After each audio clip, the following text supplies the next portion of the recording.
ஆசைப்படும். யாருக்கிட்டையும் உங்களோட மன கஷ்டத்தையோ வறுமையோ சொல்லி புலம்பாதீங்க. உலகம் ஜெயிச்சவங்களுடைய வார்த்தைகளை கேட்க தான் மைக்க முன்னாடி நீட்டிட்டு வரும்.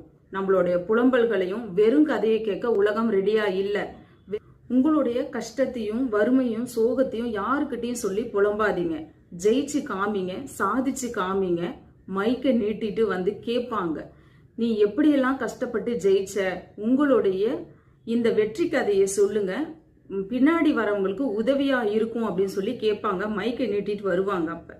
அப்ப சொல்லுங்க, நீங்க எப்படியெல்லாம் கஷ்டப்பட்டு ஜெயிச்சிங்க, எப்படி இந்த நிலைமைக்கு வந்தீங்க அப்படின்னு சொல்லிட்டு. இப்ப புலம்புனீங்கன்னா உங்களுடைய வெறும் கதையை கேட்க இந்த ஊர் உலகம் ரெடியா இருக்காது. வெற்றி கதையை மட்டுமே உலகம் விரும்பும். படிக்கிறத கரெக்டா பிளான் பண்ணி படிக்கலன்னா ஓட்டப்பானையில நீர் நிரப்புற கதையாயிடும். வருஷம் வருஷம் டிஎன்பிஎஸ்சி நடந்துட்டே தான் இருக்கும். அப்புறம் நம்மளும்